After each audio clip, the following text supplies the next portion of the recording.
My name is Galina Angarova. That's a greeting in my native language. I'm really happy to be here, and thank you, Chiala, for inviting. I come from the Abzai clan of the Herit Nation of the Buryat peoples. We lived on the shores of Lake Baikal for millennia, and I'm here representing my organization, Cultural Survival. We're almost 50 years old, Indigenous-led, Indigenous rights organization that works to uplift Indigenous people's self-determination, cultures, and political resilience since 1972. We're a small staff of 29 people, but we are based in our communities. Most of us are based in working from our communities that have intimate relationship with our own elders, with our own land.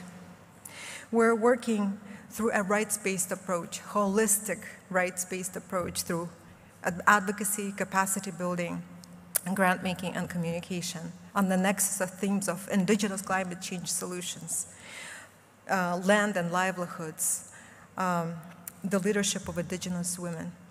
So I want to emphasize why women, why Indigenous women. As an Indigenous woman, I know that we don't only carry water or babies, we carry solutions, we carry the future. We uplift our families, we uplift our communities, and we uplift our societies. We're not only storytellers or traditional knowledge holders, we're also land defenders and water protectors, and we have done so for millennia. That's why it is important to support Indigenous women's leadership. So I was asked a question by GLF, what are the conditions that are needed for change to happen? Indigenous peoples manage over a quarter of the land surface, and these territories and lands are a home to 80% of the remaining biological diversity. So what's the magic? What's the solution? The solution is that as Indigenous peoples, we carry traditional knowledge. And that traditional knowledge was born from that direct relationship between land and our people.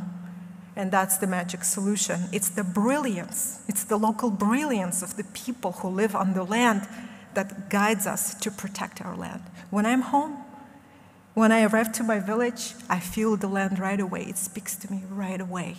So I know what to do because it instructs me. That's what we say, original instructions, because the land informs our people about how to protect. When I go to the forest, I don't pick up every berry in the forest. I leave berries for generations, for the species, for the birds to regenerate themselves or sprout the seeds. The Indigenous peoples globally have always known how to protect their land. So what I want to say, what's needed is the political will.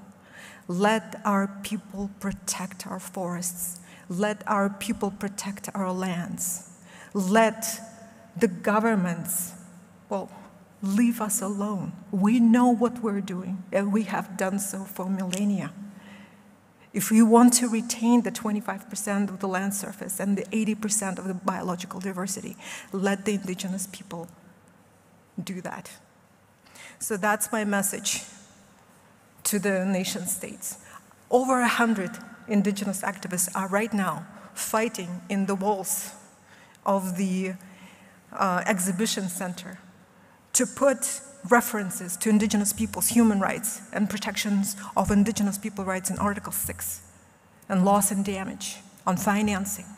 Please listen to us. We have been coming to these spaces for decades, for years, and we're not heard. Listen to us. This is, I think, that's the solution. And again, I want to emphasize local solutions. I don't believe in scalability. I don't believe in scalable solutions. I believe in local solutions because that brilliance is only coming from the local people. Thank you.